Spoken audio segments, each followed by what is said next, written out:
Hi hello ನಮಸ್ಕಾರ.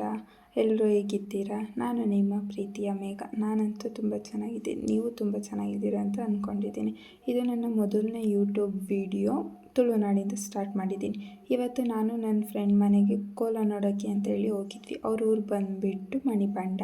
ಇಲ್ಲಿ ಗುಂಡಿ ಆ ಥರ ಇಳಿದ್ಬಿಟ್ಟು ಸ್ವಲ್ಪ ದೂರ ಇದೆ, ಅಲ್ಲಿ ಹೋಗಬೇಕಿತ್ತು. ಇಲ್ಲಿ ಬಸ್ಗೋಸ್ಕರ ವೆಯ್ಟ್ ಮಾಡಬೇಕಾದ್ರೆ ಅಲ್ಲಿ ತೆಗ್ದಿದ್ದು ವಿಡಿಯೋ ಇದು.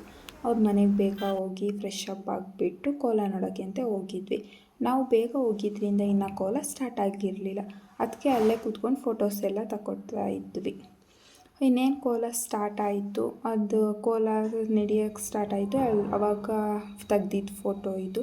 ತುಂಬ ಅಂದರೆ ತುಂಬ ಚೆನ್ನಾಗಿತ್ತು. ನಾನಂತೂ ಫಸ್ಟ್ ಟೈಮ್ ಎಕ್ಸ್ಪೀರಿಯೆನ್ಸ್ ಮಾಡಿದ್ದು ಕೋಲ. ಇದೇ ಮೊದಲನೇ ಕೋಲ ನಾನಂತೂ ನೋಡಿದ್ದು. ನೀವು ಎಷ್ಟು ಸಲ ಕೋಲ ನೋಡಿದ್ದೀರಾ? ಪ್ಲೀಸ್ ಕಮೆಂಟ್ ಮಾಡಿ. ನನಗಂತೂ ತುಂಬ ಅಂದರೆ ತುಂಬ ಇಷ್ಟ ಆಯಿತು. ನನಗೆ ತುಂಬ ದಿನದಿಂದ ಅನ್ನಿಸ್ತಾ ಇತ್ತು ನಾನು ಕೋಲ ನೋಡಬೇಕು ಅಂತ. ಆದರೆ ಇವತ್ತದು ನನಸಾಯಿತು ಅಂತಲೇ ಹೇಳ್ಬೋದು. ತುಂಬ ಚೆನ್ನಾಗಿತ್ತು. ಇದು ಬೆಳಗ್ಗೆ ತನಕ ನಡೆಯುತ್ತಂತೆ, ಆದರೆ ನಾವು ಬೆಳಗ್ಗೆ ತನಕ ಇರಲಿಲ್ಲ. ನಾವು ಸ್ವಲ್ಪ ಹೊತ್ತು ಇದ್ವಿ, ನಿದ್ದೆ ಬಂತು, ಹಾಗಾಗಿ ಇರಲಿಲ್ಲ, ಎದ್ದು ಬಂದ್ವಿ. ರಾತ್ರಿ ಲೇಟಾಗಿ ಬಂದಿದ್ದರಿಂದ ಬೆಳಗ್ಗೆ ಬೇಗ ಎದ್ದೇಳೋಕ್ಕಾಗಲಿಲ್ಲ. ಆದರೂ ನಾನು ಬೇಗ ಎದ್ದು ಅಭ್ಯಾಸ ಇರೋದ್ರಿಂದ ಬೇಗ ಎದ್ದೆ. ನನ್ನ ಫ್ರೆಂಡ್ಸ್ ಇನ್ನೂ ಮಲಗಿದ್ರು. ಆಚೆ ಬಂದು ನೋಡಿದರೆ ಅಲ್ಲಿ ವೆದರ್ ತುಂಬ ಅಂದರೆ ತುಂಬ ಚೆನ್ನಾಗಿತ್ತು. ಅವ್ರ ಮನೆ ಮುಂದೆ ಇರೋ ಬಾವಿ ಮತ್ತು ಅಲ್ಲಿ ಹೂವಿನ ಗಿಡಗಳು, ಅವ್ರ ಮನೆ ಮುಂದೆ ಎಲ್ಲ ಒಣಗಾಕಿರೋ ಅಡಿಕೆಗಳು ತುಂಬ ಚೆನ್ನಾಗಿತ್ತು. ಅಲ್ಲಿನ ವೀಡಿಯೋ ಎಲ್ಲ ತಗೊಂಡೆ. ವೀಡಿಯೋ ತೆಗೆದು ಒಳಗೆ ಹೋದ್ಮೇಲೆ ಆಂಟಿ ಒಡ್ಚಿಲ್ಗೆ ಹೋಗ್ತಿದ್ರು. ನಮ್ಮ ಕಡೆ ಅದನ್ನು ಒಡ್ಚಿಲ್ಗೆ ಅಂತಾರೆ, ಅವ್ರ ಕಡೆ ಅದನ್ನು ರೊಟ್ಟಿ ಅಂತಾರೆ. ನಿಮ್ಮ ಕಡೆ ಏನಂತಾರೆ ಕಮೆಂಟ್ ಮಾಡಿ. ಇದು ಅವ್ರ ಕಡೆ ಹೋದೆ.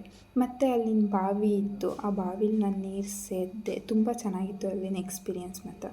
ಇನ್ನು ಅವ್ರ ಮನೆಯಲ್ಲಿ ಒಂದು ಬೆಕ್ಕು ಸಾಕಿದ್ದಾರೆ, ತುಂಬ ಮುದ್ದಾಗಿದೆ. ಅದ್ರ ಹೆಸರು ಕೋಸು ಅಂತ. ಅದನ್ನು ನಿಜ ಅವ್ರ ಮನೆ ಒಂದು ಪಾಪು ಥರನೇ ಸಾಕಿದ್ದಾರೆ ಅದನ್ನು. ಇದು ನನ್ನ ಫ್ರೆಂಡು. ಇನ್ನು ಅವ್ರ ಮನೆ ಮುಂದೆ ಇರೋ ನಾಯಿ, ಇನ್ನು ಹಿಂದೆ ದನಿನ ಫಾರ್ಮ್ ಥರ ಎಲ್ಲ ಮಾಡಿದ್ದಾರೆ. ಇವು ಮುಂದೆ ಇದೆ. ಇವು ನೇಮೇನು ಕಮೆಂಟ್ ಮಾಡಿ. ಇನ್ನು ಕೋಳಿಗಳನ್ನೂ ಬಿಟ್ಟಿಲ್ಲ ನಾವಂತೂ ಫೋಟೋಗೋಸ್ಕರ. ಇನ್ನು ಬೇಗ ಊಟ ಮಾಡಿಬಿಟ್ಟು ರೆಡಿ ಆಗಿಬಿಟ್ಟು ಹಾಸನಿಗೆ ಬರಬೇಕಿತ್ತಲ್ಲ, ಹಾಗಾಗಿ ಬೇಗ ಹೊರಟ್ವಿ ಅಲ್ಲಿಂದ.